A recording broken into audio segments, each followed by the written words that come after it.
Brought to you by TechnoSpark 20 series smartphones. I'm superhuman.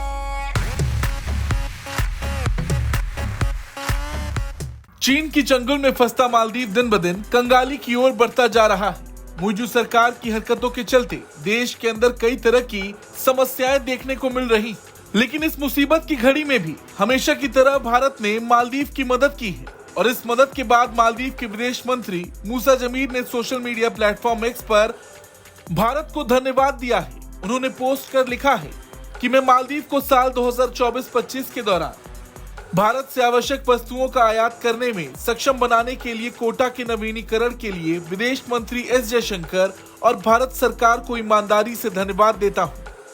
उन्होंने कहा, यह एक प्रतीक है जो लंबे समय से चली आ रही दोस्ती और हमारे दोनों देशों के बीच द्विपक्षीय व्यापार और वाणिज्य को और बढ़ाने की मजबूत प्रतिबद्धता का प्रतीक है। अब देखा जाए तो मौजूद सरकार के आने के बाद से ही मालदीव में भारत के खिलाफ अभियान चलाया जा रहा है।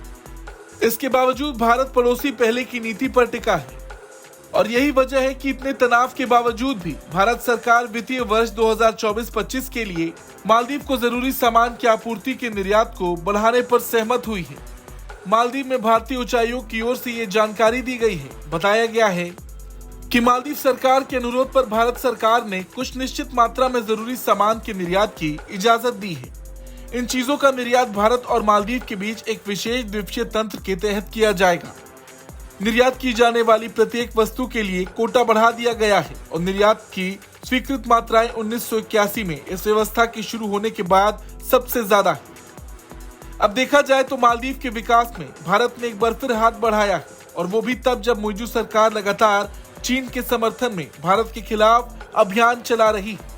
वहीं जिन जरूरी सामान का जिक्र हो रहा उसकी बात करें तो पिछले कुछ वक्त में नदी की रेत और पत्थरों जैसी महत्वपूर्ण चीजों में वृद्धि देखी गई है। मालदीव के विकास के लिए जो निर्माण हो रहा उसके लिए ये बेहद जरूरी है। इन सामग्रियों की निर्यात सीमा 25% बढ़ा दी गई है, जिसके परिणाम स्वरूप कुल 10 लाख मीट्रिक टन निर्यात के लिए उपलब्ध होगा। यहाँ तक कि अंडे, आलू, प्याज, दाल जैसे विभिन्न जरूरी खाद्य पदार्थों के लिए निर्यात सीमा में 5% की वृद्धि की गई है।